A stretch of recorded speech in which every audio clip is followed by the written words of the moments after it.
Iran America में युद्ध अब अपने अंतिम छोर की ओर बढ़ने लगा है।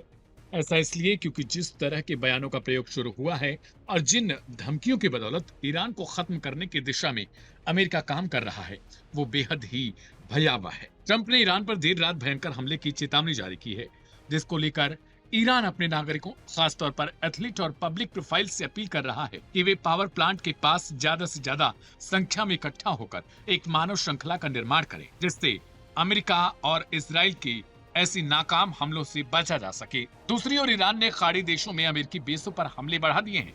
अमेरिकी मीडिया रिपोर्ट्स के मुताबिक कुवैत के अली अल सलेम एयर बेस पर हुए एक ईरानी ड्रोन हमले में कम से कम 15 अमेरिकी सैनिक घायल। ये हमला ऐसे वक्त में हुआ जब ईरान पहले ही साफ कर चुका है कि वह अपने ऊपर हुए हमलों का जवाब देगा और क्षेत्र में मौजूद अमेरिकी ठिकानों को निशाना बनाएगा। इसी बीच सऊदी अरब ने भी बड़ा दावा किया है। सऊदी रक्षा मंत्रालय के मुताबिक उसके पूर्वी क्षेत्र की ओर दागी गई 7 बैलिस्टिक मिसाइलों को बीच रास्ते में ही इंटरसेप्ट कर नष्ट कर दिया गया। हालांकि इन मिसाइलों का मलबा ऊर्जा संयंत्रों के पास गिरा है, जिससे संभावित खतरे की आशंका बन चुकी है। फिलहाल नुकसान का आकलन किया जा रहा है, लेकिन यह स्पष्ट नहीं किया गया कि मिसाइलें किसने दागी। बताया जा रहा है कि ईरान अब सिर्फ एक मोर्चे पर नहीं बल्कि कई दिशाओं में जवाबी कार्रवाई कर रहा है। खाड़ी देशों में अमेरिकी सैन्य ठिकाने हो या फिर इजराइल, दोनों ही अब उसके निशाने पर हैं। रिपोर्ट्स के अनुसार ईरान ने मंगलवार को इजराइल की ओर कई बैलिस्टिक मिसाइलें दागी, जिससे क्षेत्र में अलर्ट बढ़ गया।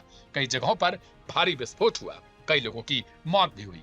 इस पूरे घटनाक्रम के बीच अमेरिका की तरफ से भी सख्त प्रतिक्रिया देखने को मिली है। अमेरिकी वॉर सेक्रेटरी पीट हेगसेथ ने कहा है, ईरान पर बड़े हमले किए गए हैं और जरूरत पड़ने पर आगे कार्रवाई जारी रहेगी। माना जा रहा है ईरान की तरफ से हो रहे हमले उसी जवाब की रणनीति का हिस्सा है। गौर करने वाली बात यह है कि ये सभी हमले उस वक्त तेज हुए हैं जब अमेरिकी राष्ट्रपति ट्रंप की ओर से ईरान पर बड़े हमले की चेतावनी दी गई थी। यानी दोनों तरफ से बयानबाजी और सैन्य कार्रवाई जारी है, जो हालात को और ज्यादा गंभीर बना रही है। अब सबसे बड़ा सवाल यह है कि यह संघर्ष यहीं तक सीमित रहेगा या फिर आने वाले दिनों में यह पूरे मध्य पूर्व को अपनी चपेट में ले सकता है, क्योंकि जिस तरीके से खाड़ी देशों, अमेरिकी बेस और इजराइल को एक साथ निशाना बनाया जा रहा है, उससे यह साफ है कि जंग अब सिर्फ 2 देशों के बीच नहीं रह गई, बल्कि एक बड़े क्षेत्रीय संघर्ष का रूप ले जा रही है, जिनमें कई देश शामिल हैं। सऊदी अरब से लेकर कुवैत या फिर जॉर्डन से लेकर बहरीन तक हर जगहों पर ये हमले देखने को मिल रहे हैं। हालांकि ईरानी हमलों को देखते हुए सऊदी अरब ने बहरीन तक के अपने पुल को बंद कर दिया है। बताया जा रहा है कि ईरान की तरफ से लगातार ऐसे संकेत दिए जा रहे थे कि ईरान जल्द ही सऊदी समेत कई और देशों के पुलों पर हमला करेगा, और ये वही जवाबी हमला होगा जो अमेरिका और इजराइल ने मिलकर ईरान में B1 ब्रिज को हमले में तोड़ चुके थे। उसी के बाद से ईरान ने कई पुलों को निशाना बनाने का दावा किया है। आप देख रहे हैं live Hindustan. Iran, America, Israel जंग की आग अब तुर्की तक पहुंच गई है। इस वक्त की बड़ी खबर यह है कि तुर्की के इस्तांबुल में फायरिंग की खबर है, और वो भी इसराइल के काउंसलेट के बाहर, जिसमें 3 लोग मारे गए हैं। इस वक्त की बड़ी खबर, और कुछ वीडियो सोशल मीडिया के जरिए सामने आए हैं जिसमें दिखाया जा रहा है कि जो इस्तांबुल है वहां पर इजरायली काउंसलेट के बाहर अफरा तफरी का आलम है, और बताया जा रहा है कि 3 लोगों की जान इस फायरिंग में गई है, 2 पुलिसकर्मी भी जख्मी हो गए हैं तुर्की में। ये बड़ी खबर। लेकिन इसराइल में इजराइल के काउंसलेट के बाहर तुर्की में किसने हमला किया अभी तक ये साफ नहीं हुआ है, लेकिन उसे जोड़कर इस तरह से देखा जा रहा है जैसे अभी कुछ ही दिनों पहले, 2 दिन पहले ही अमेरिका में व्हाइट हाउस के सामने भी फायरिंग की खबर आई थी। तो इसको देखते हुए कहा जा रहा है कि क्या ये ईरान समर्थकों की कोशिश हो सकती है। जिस तरह से 3 लोगों की इस मामले में जान गई है, इस वारदात में जान गई है, उसको बहुत गंभीरता से लिया जा रहा है। और वहां पर जो इस्तांबुल में इजरायली काउंसलेट के बाहर जो सुरक्षा कर्मी थे, उन्होंने मोर्चा संभाला, और इसमें 2 पुलिसकर्मी भी जख्मी हुए हैं। इस वक्त की बड़ी खबर आपको बता दें, तुर्की इस पूरे मामले में, चूंकि ऐसा लग रहा है कि इजराइल और अमेरिका के खेमे में है, वो सीधे तौर पर नहीं, लेकिन उसका ऐसा कोई भी रवैया, कोई भी एक्शन नहीं दिखा जो ईरान के साथ नजर आता हो। और यहां तक कि आरोप ये लगा कि ईरान ने तुर्की पर हमला भी किया था। हालांकि ईरान ने इस तरह की खबरों को नकारा था, इस तरह के इल्जामात को नकारा था, और ये कहा था कि ये एक तरह की अमेरिका और इजराइल की चाल हो सकती है उसे बदनाम करने के लिए। लेकिन तुर्की का जो रवैया रहा है, तुर्की के प्रेसिडेंट रजब तैयब एर्दोगान का जो रवैया रहा है, उन पर यह आरोप लगता रहा है कि वो पर्दे के पीछे अमेरिका और इसराइल को खासतौर से सपोर्ट कर रहे हैं।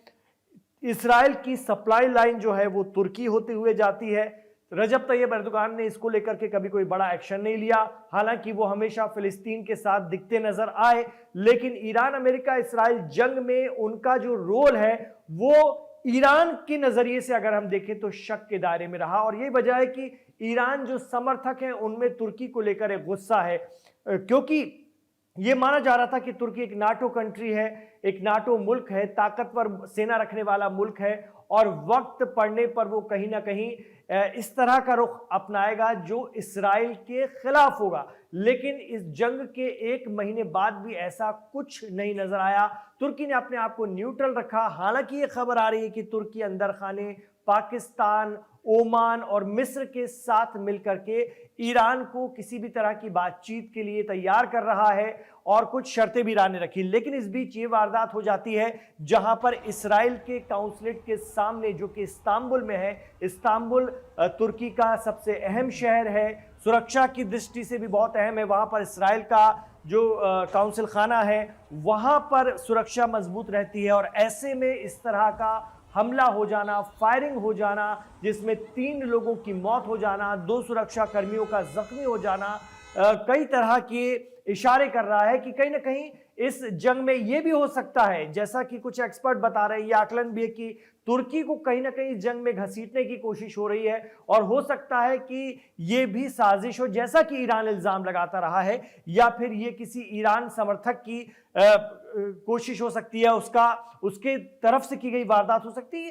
कई तरह के आकलन इसमें सोशल मीडिया पर चल रहे हैं इस घटना के बाद। लेकिन बड़ी खबर यह है कि तुर्की में हमला हुआ है, इजराइल के काउंसलेट खाने के बाहर, इजराइल काउंसलेट के बाहर यह हमला हुआ है। 3 लोग मारे गए हैं, 2 सुरक्षाकर्मी जख्मी हुए हैं, और इस पूरे इलाके को जो है अपने कंट्रोल में लेने की कोशिश कर रहा है वहां का सुरक्षा तंत्र। और आप देख सकते हैं गाड़ियां, और इसके बीच में इस तरह की वारदात होती है।